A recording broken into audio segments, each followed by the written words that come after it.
Hello friends, welcome back to my YouTube channel Shreesa visual art gallery. Friends, आज मैं आप लोगों के साथ सांची के स्तूप के बारे में डिस्कस करूंगी, जो काफ़ी इम्पॉर्टेंट और हेल्पफुल भी है। ये फाइन आर्ट के हर एक एग्ज़ाम के में पूछा जाता है। ये UP TGT, PHT, NTA, net, JRF, DSSB, LT grade, जितने भी फाइन आर्ट के एग्ज़ाम्स हैं वो सारे एग्ज़ाम्स के लिए काफ़ी इम्पॉर्टेंट हैं। तो चलिए हम स्टार्ट करते हैं। और जो मेरी इस वीडियो को पहली बार देख रहे हैं वे इसे लाइक एंड सब्सक्राइब ज़रूर कर ले और मेरे वीडियो को आप पूरा देखिएगा। तो चलिए हम स्टार्ट करते हैं। सांची का स्तूप, यह स्तूप शुंग वंश की काफ़ी प्रसिद्ध स्तूप मानी गई है। और सांची के स्तूप के विभिन्न प्राचीन नाम हैं, जैसे कंकदवोट, कंकेनवा, काकन्या, ये सब सांची के प्राचीन नाम माने जाते हैं। और सांची का स्तूप भोपाल राज्य में स्थित है। तो सबसे पहले हम पढ़ेंगे कि सांची के स्तूप में कितने द्वार हैं। तो सांची के स्तूप में 4 द्वार होते हैं, उत्तर, दक्षिण, पूरब, पश्चिम। तो 4 द्वारों में कौन कौन सी बुद्ध की जातक कहानियों पर मूर्तियां उकेरी गई हैं वो भी मैं आपसे डिस्कस करूंगी। लेकिन सबसे पहले हम डिस्कस करते हैं कि इनमें सबसे पहले क्या बनाया गया है, वेदिका। उसके बाद बना है प्रदक्षिणापथ, फिर बनाया गया है मेधी, फिर आता है अंड, जो ये अंड सा बना हुआ है, फिर आता है हर्मिका, फिर यत्री, फिर देन लास्ट में आता है छत्र। फिर हम बात करते हैं वेदिका की। तो वेदिका किसके लिए होता है, तो वेदिका होता है स्तूप की रक्षा के लिए। फिर आता है प्रदक्षिणापथ। फिर हम बात करें मेधी की, तो मेधी होता है जिस पर स्तूप का मुख्य भाग आधारित होता है, यानी कि जो ये अंड भाग है ये जो आधारित होता है, तो इसी के ऊपर जो मुख्य भाग आधारित होता है उसको कहते हैं मेधी। फिर आता है पवित्र सामग्री, यानी कि जो आता है अंड है, ये पवित्र सामग्री के लिए होता है। फिर आता है हर्मिका। हर्मिका शिखर के अस्थि पात्र की रक्षा के लिए होता है। फिर आता है यत्री, जो छत्र को सहारा देने के लिए होता है। फिर देन लास्ट में आता है छत्र, जो धार्मिक चिन्ह का प्रतीक होता है। ये तो हो गई सारी इन सब चीज़ों की बात। फिर हम बात करते हैं इनके जो चारों तोरण द्वार हैं उनमें बुद्ध की जितनी भी जातक कहानियों पे चित्र को उकेरा गया है उन सब के बारे में। तो हम सबसे पहले बात करते हैं उत्तर दिशा के तोरण की।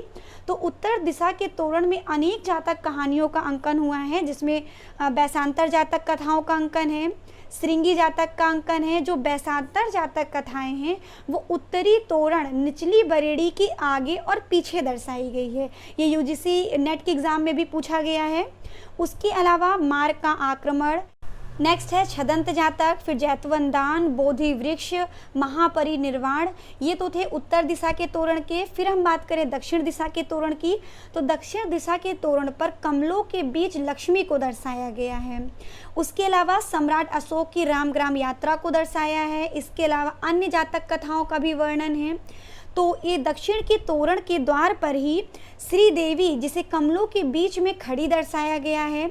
इसके अलावा एक सबसे इम्पॉर्टेंट पॉइंट है जो यूजीसी नेट के एग्जाम में पूछा गया है, तोरण पर शत्रु राजा की चतुरंगिणी सेना के युद्ध का दृश्य, जिसे स्मृति अवशेष का दृश्य यानी कि वॉर ऑफ रिलीफ कहा गया है। फिर नेक्स्ट हम बात करें पश्चिम दिशा के तोरण की। तो पश्चिम दिशा के तोरण पर हाथियों द्वारा वृक्ष पूजा के दृश्य का अंकन हुआ है। इसके अलावा एक दृश्य में श्री देवी जो खिले हुए पुष्प पे खड़ी हुई दर्शाई गई हैं। तो ये थे सांची के चारों तोरणों द्वार के बारे में, जिसमें बुद्ध के जातक कहानियों का अंकन हुआ था। और इसके अलावा अगर हम सांची के कुछ अन्य पॉइंट्स की बात करें, तो सांची के स्तूप का जो साइज़ है, यानी कि जो इनका आकार है वो है अर्ध वृत्ताकार। और सांची के स्तूप का निर्माण मौर्य वंश में अशोक सम्राट ने करवा दिया था, लेकिन सबसे प्रसिद्ध हुआ शुंग काल में।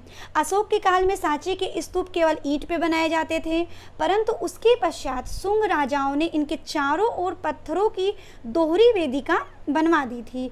और सातवाहनों ने इनके चारों दिशाओं के तोरण द्वार बनवाए थे। और ये चारों तोरण द्वार बनवाने के बाद यह एक समान सी प्रतीत होती थी, परंतु इस पर आकी हुई जितनी भी शिल्पाकृतियाँ थी वो भिन्न भिन्न प्रकार की बनाई जाती थी। और इन चारों दिशाओं के जो स्थिर तोरण थे वो थे 34 फुट ऊंचे। उनका साइज था 34 फीट। आई होप आपको मेरी ये वीडियो पसंद आई होगी। अब मैं मिलती हूँ आपसे नेक्स्ट वीडियो में, जिसमें मैं ऐसे ही कुछ इंपॉर्टेंट पॉइंट्स लेकर आपके सामने आऊँगी। Thank you.